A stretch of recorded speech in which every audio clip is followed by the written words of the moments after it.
Back to antique fairy tales. The next story is The Blue Parrot. In a part of Arabia where groves of palms and sweet-scented flowers give the traveler rest after toilsome journeys under burning skies, there reigned a young king whose name was Lino. He had grown up under the wise rule of his father, who had lately died, and though he was only 19, he did not believe, like many young men, that he must change all the laws, in order to show how clever he was, but was content with the old ones, which had made the people happy and the country prosperous. There was only one fault that his subjects had to find with him, and that was that he did not seem in any hurry to be married, in spite of the prayers that they frequently offered him. The neighboring kingdom was governed by the Swan family, who had an only daughter, the Princess Hermosa, who was as charming in her way as Lino in his. The Swan Fairy always had an ambassador at the young king's court, and on hearing the grumbles of the citizens that Lino showed no sign of taking a wife, the good man resolved that he would try his hand at matchmaking, for, he said, if there is anyone living who is worthy of the Princess Hermosa, he is to be found here. At any rate, I can but try and bring them together. Now, of course, it was not proper to offer the princess in marriage, and the difficulty was to work upon the unconscious king, so as to get the proposal to come from him. But the ambassador was well used to the ways of courts, and after several conversations on the art of painting, which Lino loved, he led the talk to portraits, and mentioned carelessly that a particularly fine picture had lately been made of his own princess, though as for a likeness, he concluded, perhaps it is hardly as good as this small miniature which was painted a year ago. The king took it and looked at it closely. Ah, he sighed, that must be flattered. It cannot be possible that any woman should be such a miracle of beauty. If you could only see her, answered the ambassador. The king did not reply, but the ambassador was not at all surprised when, the following morning, he was sent for into the royal presence. Since you showed me that picture, began Lino, almost before the door was shut, I have not been able to banish the face of the princess from my thoughts. I have summoned you here to inform you that I am about to send special envoys to the court of the Swan Fairy, asking her daughter in marriage. I cannot, as you will understand, speak for my mistress in so important a matter, replied the ambassador, stroking his beard in order to conceal the satisfaction he felt. But I know that she will certainly be highly gratified at your proposal. If that is so, cried the king, his whole face beaming with joy, then instead of sending envoys, I will go myself, and take you with me. In 3 days my preparations will be made, and we will set out. Unluckily for Lino, he had for his neighbor on the other side a powerful magician named Ismenor, who was the king of the Isle of Lions, and the father of a hideous daughter, whom he thought the most beautiful creature that ever existed. Riquet, for such was her name, had also fallen in love with a portrait, but it was of King Lino, and she implored her father to give him to her for a husband. Ismenor, who considered that no man lived who was worthy of his treasure, was about to send his chief minister to King Lino on the mission, when the news reached him that the king had already started for the court of the Swan Fairy. Riquet was thrown into transports of grief, and implored her father to prevent the marriage, which Ismenor promised to do, calling for an ugly and humpbacked little dwarf named Rabot.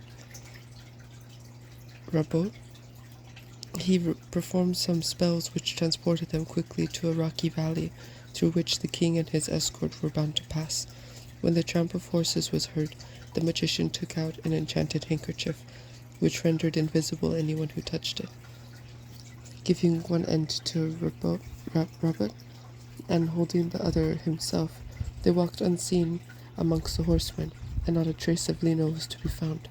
And this was natural enough, because the king, tired out with the excitement and fatigue of the last few days, had been in the heavy coaches laden with presents for the princess to go forwards. While he rested under the palms with a few of his friends, here Ismenor beheld them, all sound asleep, and casting a spell which prevented their waking till he wished them to did so. He stripped the king of all his clothes and dressed him in those of Rabbit, which he touched with his ring, saying, "Take the shape of Lino until you have wedded the daughter of the Swan Fairy." And so great was the magician's power that Rabbit positively believed himself to be really the king. When the groom had mounted Lino's horse and ridden out of sight, Ismenor aroused the king, who stared with astonishment at the dirty garments in which he was dressed. But before he had time to look about him, the magician caught him up in a cloud and carried him off to his daughter. Meanwhile, Rabot had come up with the others, who never guessed for a moment that he was not their own master. "I am hungry," said he. "Give me something to eat at once." "May it please your majesty," answered the steward, "the tents are not even set up, and it will be at least an hour before your supper is served." "We thought—" "Who taught you to think?" interrupted the false king rudely. "You are nothing but a fool. Get me some horse's flesh directly. It is the best meat in the world." The steward could hardly believe his ears. King Lino, the most polite man under the sun, to speak to his faithful servant in such a manner, and to want horse's flesh too. Why, he was so delicate in his appetite that he lived mostly on fruit and cakes. Well, there was no knowing what people would come to, and anyhow, he must obey at once, and if he wished to keep his head on his shoulders. Perhaps, after all, it was love which had driven him mad, and if so, by and by, he might come right again.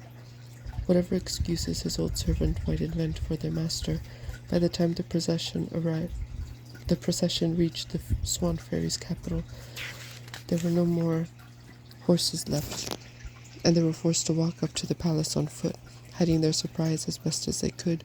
They begged the king to follow them, dismounting from their own horses, as he, they supposed, preferred to walk.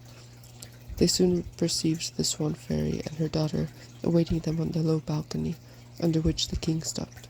"Madam," he said, "you may be surprised that I have come to ask for your daughter's hand in so unceremonious a fashion, but the journey is long, and I was hungry and ate my horse, which is the best meat in the world, and I forced my courtiers to eat theirs too. But for all that, I am a great king, and wish to be your son-in-law. And now that is settled, where is Hermosa?"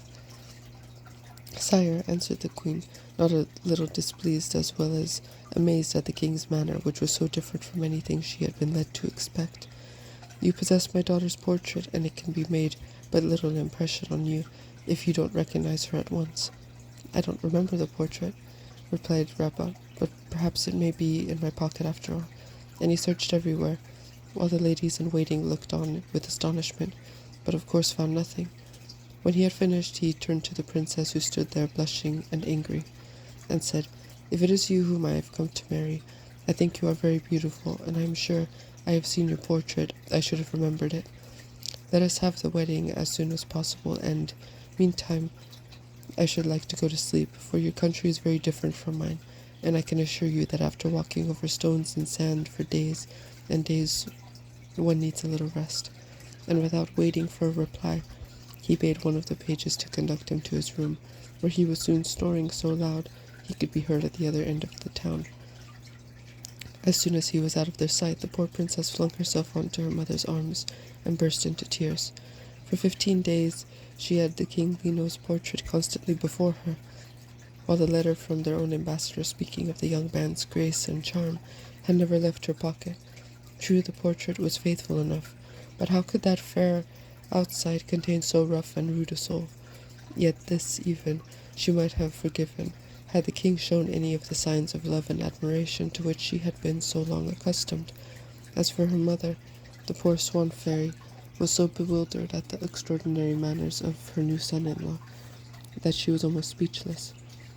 Matters were in this state when King Lino's chamberlain begged for a private audience of Her Majesty, and no sooner were they alone than they told her that he feared that his master had suddenly gone mad, or had fallen under the spell of some magician. "I had been lost in astonishment before," said he, "but now he has failed to recognize the princess, and no longer possesses her portrait, which he would never part from for a single instant. My amazement knows no bounds. Perhaps, madam, your fairy gifts may be able to discover the reason for this change in one whose courtesy was the talk of the kingdom, and with a low bow he took his departure. The queen stood there where the chamberlain left her, thinking deeply. Suddenly her face cleared, and going to an old chest, where she kept in a secret room, she drew from it a small mirror.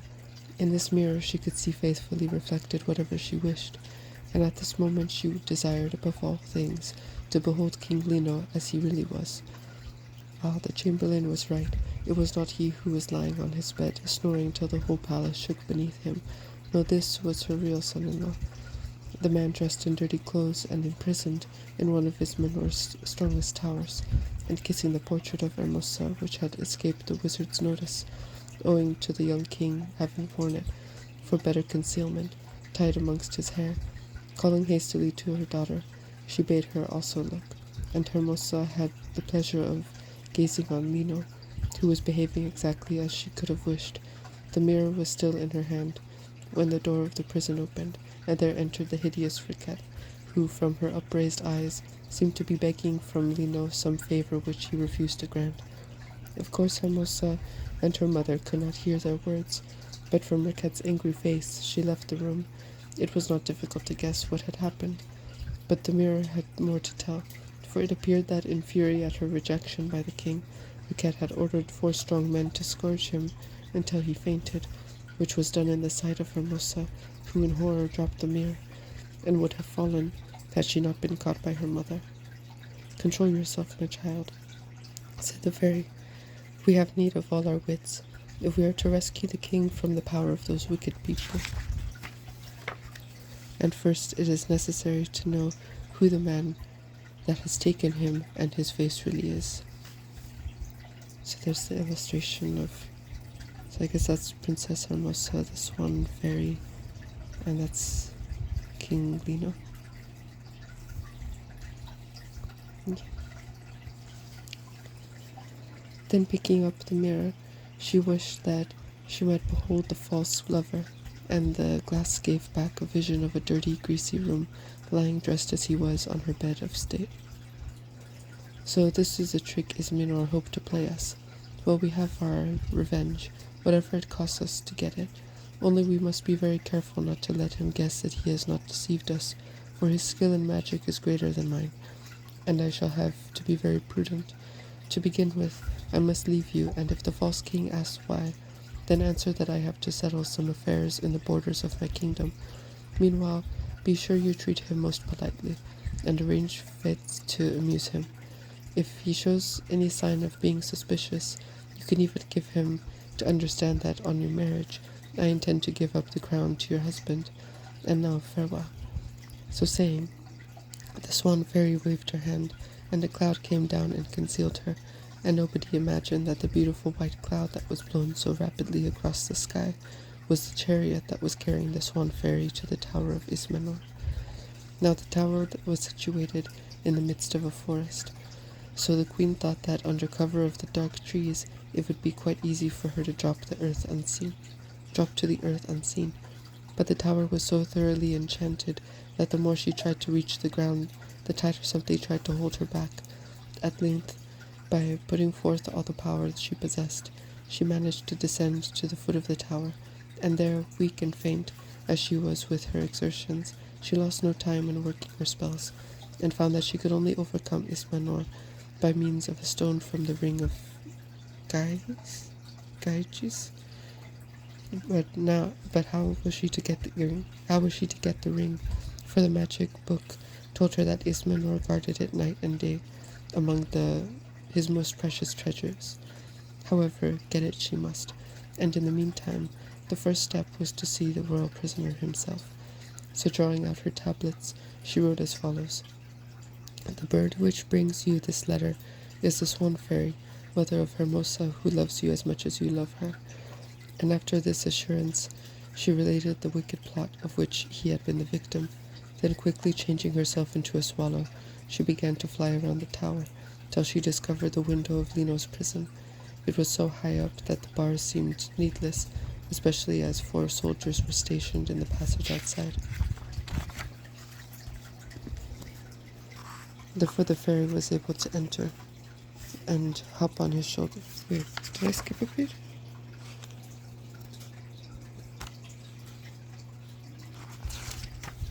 No, sorry. I don't know why that dropped off differently than I expected. Sorry about that. Therefore the fairy was able to enter and even hop on his shoulder, but he was so much occupied with gazing at the princess's portrait that it was some time before she could attract his attention.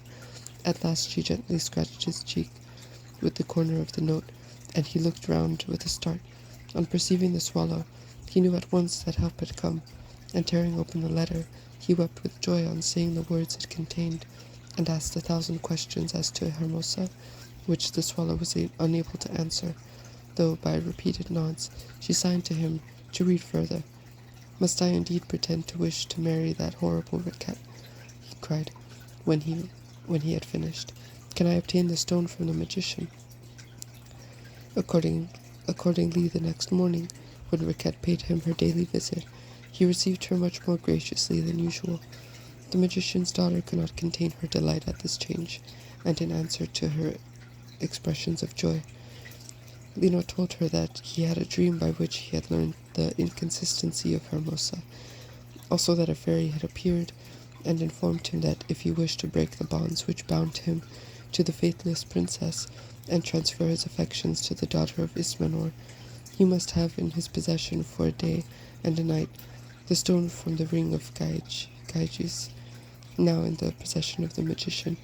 This news so enchanted Riquet that she flung her arms around the king's neck and embraced him tenderly, greatly to his disgust, as he would infinitely have preferred the sticks of soldiers. However, there was no help for it, and he did his best to seem pleased, till Riquet relieved him by announcing that she must lose no time in asking her father and obtaining from him the precious stone. His daughter's request came as a great surprise to Ismenor, whose suspicions were instantly excited, but think as he would, he could not see any means by which the king, so closely guarded, might have held communication with the swan fairy. Still, he would do nothing hastily, and hiding his dismay, he told Riquet that his only wish was to make her happy, and that as she wished so much for the stone, he would fetch it for her. Then he went into the closet where all his spells were worked, and in a short time he discovered that his enemy, the swan fairy, was at that moment inside his palace. "So that is it," he said, smiling grimly. Well, she shall have a stone by all means, but a stone that will turn everyone who touches it into marble." And placing a small ruby in a box, he returned to his daughter. "Here is the talisman which will gain you the love of King Lino," he said, "but be sure you give him the box unopened, or else the stone will lose all its virtue." With a cry of joy, Riquet snatched the box from his hands and ran off to the prison, followed by her father, who, holding tightly the enchanted handkerchief, was able unseen to watch the working of the spell. As he expected, at the foot of the tower stood the swan fairy, who had the imprudence to appear in her natural shape, waiting for the stone which the prince was to throw to her. Eagerly she caught the box as it fell from the prince's hands, but no sooner had her fingers touched the ruby than a curious hardening came over her. Her limbs stiffened, and her tongue could hardly utter the words, "We are betrayed."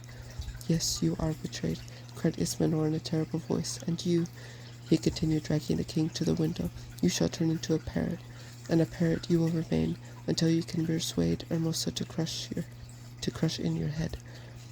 He had hardly finished before a blue parrot flew out into the forest, and the magician, mounting his winged chariot, set off for the Isle of Swans, where he changed everyone into statues exactly in the positions in which he found them, not even excepting Rabat himself. Only Hermosa was spared, and her he ordered to get into his chariot beside him. In a few minutes he reached the Forest of Wonders, when the magician had got down and dragged the unhappy princess out after him. "I have changed your mother into stone, and your lover into a parrot," said he, "and you are to become a tree, and a tree you will remain until you have crushed the head of the person you love best in the world. But I will leave you your mind and memory, that your tortures may be increased 1,000-fold." Great magician as he was, Ismenor could not have invented a more terrible fate had he tried for 100 years. The hours passed wearily for the poor princess, who longed for a woodcutter's axe to put an end to her misery. How were they to be delivered from their doom?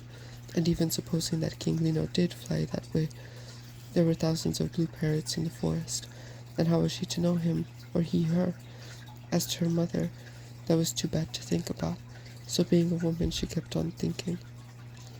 Meanwhile the blue parrot flew about the world, making friends wherever he went, till one day he entered the castle of an old wizard who had just married a beautiful young wife, Grenadine, for such was her name, led a very dull life, and was delighted to have a playfellow, so she gave him a golden cage to sleep in, and delicious fruits to eat. Only in one way did he disappoint her. He never would talk as other parrots did. If he only knew how to be happy, it would make me. I'm sure he would try. She was fond of saying, but the parrot did not seem to hear her. One morning, however, she left the room to gather some flowers, and the parrot, finding himself alone, hopped to the table and, picking up a pencil, wrote some verses on a piece of paper. He had just finished when he was startled by a noise, and letting fall the pencil, he flew out of the window. Now hardly had he dropped the pencil when the wizard lifted a corner of the curtain which hung over the doorway, and advanced into the room. Seeing a paper on the table, he picked it up, and great was his surprise as he read, "Fair princess, to win your grace, I will hold discourse with you, silence though were more in place than chattering like a cockatoo." I half suspected it was enchanted, murmured the wizard to himself, and he fetched his books and searched them, and found that, instead of being a parrot, the bird was really a king who had fallen under the wrath of a magician, and that magician the man whom the wizard hated most in the world. Eagerly he read on, seeking for some means of breaking the enchantment, and at last, to his great joy, he discovered the remedy. Then he hurried to his wife, who was lying on some cushions under the tree which the parrot had perched, and informed her that her favourite was really the king of a great country, and that if she would whistle for the bird, they would all go together to a certain spot in the forest of marvels, where I will restore him to his own shape. Only you must not be afraid or cry out whatever I do, added he, or everything will be spoiled. The wizard's wife jumped up in an instant, so delighted was she, and began to whistle the song that the parrot loved, but as he did not wish it to be known that he had been listening to the conversation, he waited until she turned her back, when he flew down from the tree and alighted on her shoulder. So there's that illustration. I like the way they do the flowers on that tree.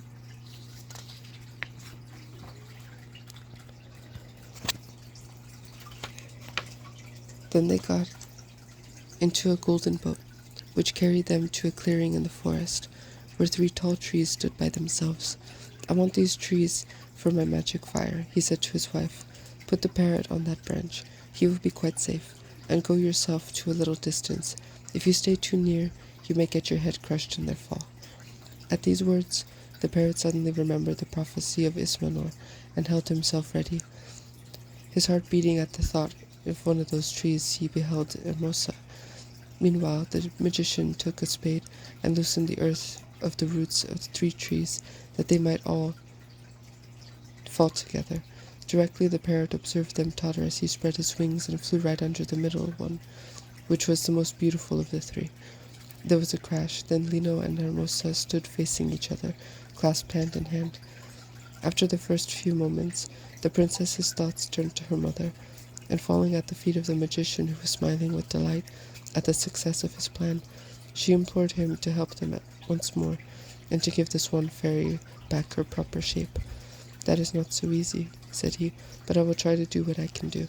And transporting himself to the palace to obtain a little bottle of poisoned water, he waited till nightfall, and started at once for Ismenor's tower. Of course, had Ismenor consulted his books, he would have seen that his enemy was doing. He might have protected himself, but he had been eating and drinking too much, and had gone to bed, sleeping heavily. Changing himself into a bat, The magician flew into the room, hiding himself in the curtains. He poured all the liquid over Ismenor's face, so that he died without a groan.